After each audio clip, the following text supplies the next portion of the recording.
다니엘 11장 36절부터 45절까지 봉독하겠습니다. 그 왕은 자기 맘대로 행하며 스스로 높여 모든 신보다 크다 하며 비상한 말로 신들의 신을 대적하며 형통하기를 분노하심이 그칠 때까지 하리니 이는 그 작정된 일을 반드시 이루실 것임이라.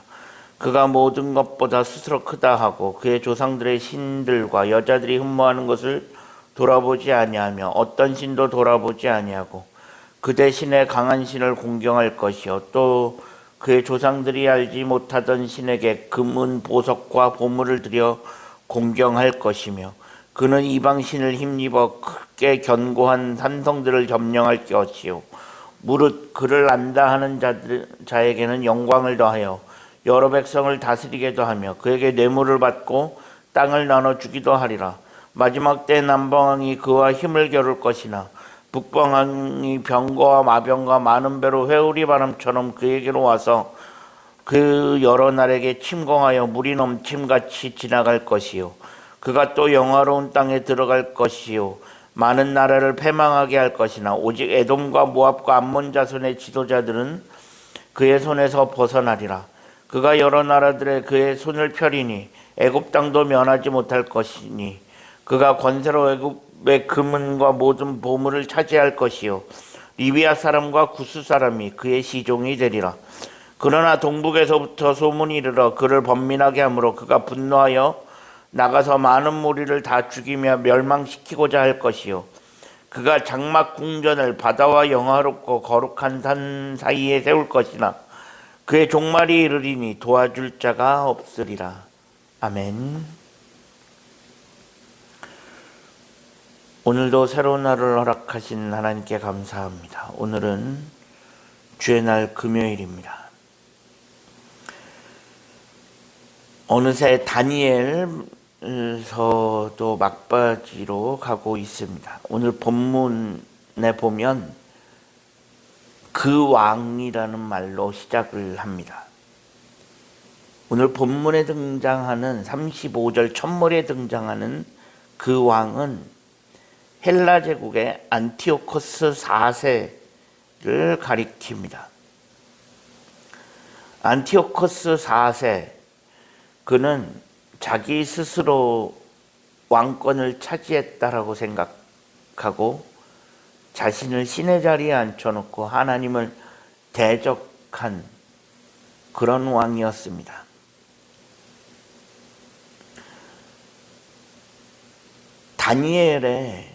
다니엘서에 헬라 제국의 안티오코스에 관한 이야기까지 등장하는 걸로 보아서 물론 다니엘이 헬라 제국 때까지 영향을 주었을 리는 없습니다.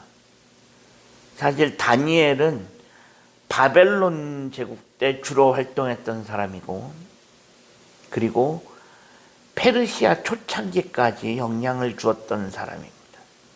근데 다니엘서 막바지에 헬라 제국의 안티오코스 왕에 대한 이야기가 나오는 것은 다니엘이 헬라 제국 때까지 영향을 주어서 그런 것이 아니라 다니엘서 전체가 바벨론과 페르시아, 헬라에 이르는 제국의 역사를 그 제국의 역사의 흐름을 다 보여주고 있다는 것을 의미합니다. 어차피 다니엘서에서 역사는 실제 역사는 1장부터 6장까지가 전부입니다. 오늘 본문에 있는 이 11장은 역사에 대한 기록이 아니라 기본적으로는 다니엘이 본 환상에 대한 기록입니다. 물론 오늘 본문에는 직접적인 환상에 대한 기록은 없지만 어쨌든 하나님은 다니엘서를 통해서 세계 제국의 흐름을 알려주시고 세계 제국의 흐름까지도 하나님의 손에 움직이고 있다는 것을 분명하게 보여주고 계시는 것입니다. 오늘 본문에 등장하는 이 헬라 제국의 안티오코스 4세, 이 안티오코스 4세는 지금까지 흘러온 제국의 모든 왕들과 거의 흡사합니다. 즉 자신이 가지고 있는 이 어마어마한 권력을 뒷배로 하여 사람들을 다스리고 사람들 위에 군림하고, 사실 자신이 가지고 있는 권력을 악용한 사람 중에 한 명입니다.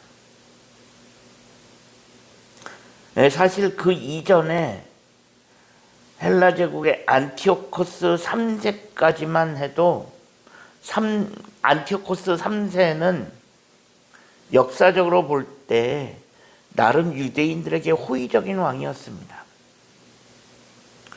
그래서 유대인들의 종교,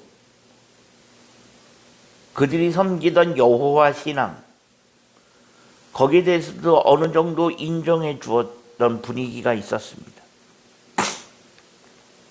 그런데 안티오코스 4세가 들어서면서 이야기가 달라지기 시작했습니다. 안티오코스 4세가 들어서면서 유대인들에 대한 박해가 대대적으로 시작되었고, 자연스럽게 그들이 섬기는 여호와 신앙에 대한 박해도 시작되었습니다. 그러면서 안티오코스 4세는 유대 땅을 넘어서 이집트까지 점령했고, 홍수가 온 땅을 쓸어가듯이 헬라 제국의 군대가 하나둘씩 주변의 모든 나라들을 점령해 가기 시작했습니다. 그만큼 안티오코스 4세 때에 헬라 제국이 본격적인 그런 권력과 막강한 힘을 가지게 되었고, 더불어서 헬라 문화가 온 세상에 전해지는 헬라 문화의 전성기를 가져오게 되어집니다. 그래서 그 당시 모든 나라들은, 모든 민족들은 헬라 문화를 받아들이는 것만이 살 길이라고 믿었습니다. 그래서 어떻게 보면 이 안티오코스 4세 때 헬라 문화라고 하는 것이 새로운 트렌드로 자리 잡게 되었습니다.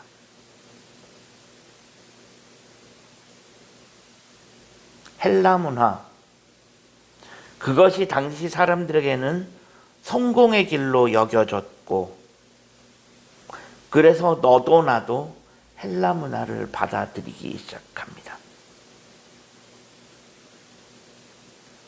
이 헬라 문화가 당시 세상적인 성공의 길은 될 수 있었을지는 몰라도, 분명한 것은 생명의 길과는 거리가 멀었다는 것입니다. 결국 헬라 문화는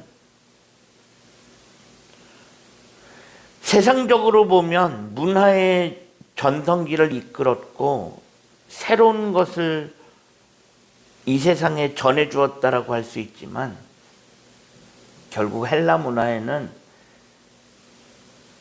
하나님은 온데간데 없고 온통 세상적인 것과 우상숭배에 관한 모든 것으로 다 채워져 있었기에 이 헬라 문화는 생명의 길과는 거리가 멀 수밖에 없었습니다. 결국 신앙과 종교는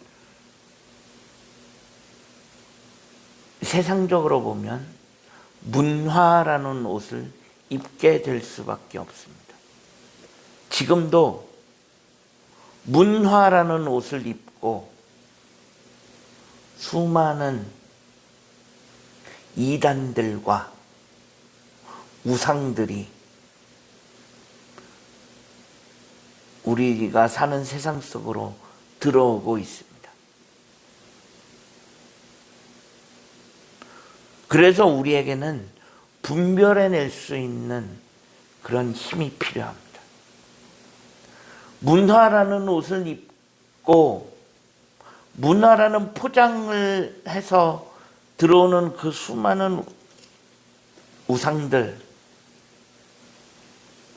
그리고 수많은 이단들, 우리가 믿음으로 분별해낼 수 있어야 할 것입니다.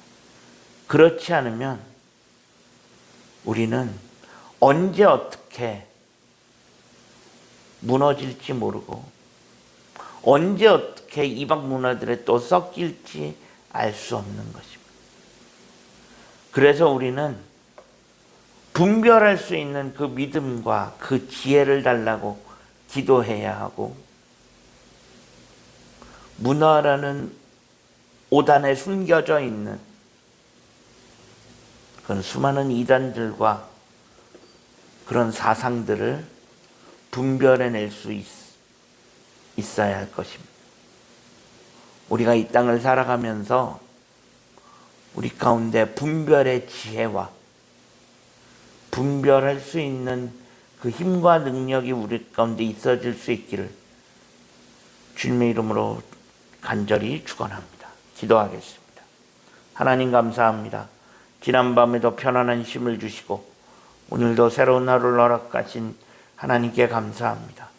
오늘 하루의 삶을 하나님 인도하시고 오늘 하루도 하나님의 은혜 가운데 살아갈 수 있게 하여 주옵소서. 우리 구주 예수 그리스도의 이름으로 간절히 기도합니다. 아멘.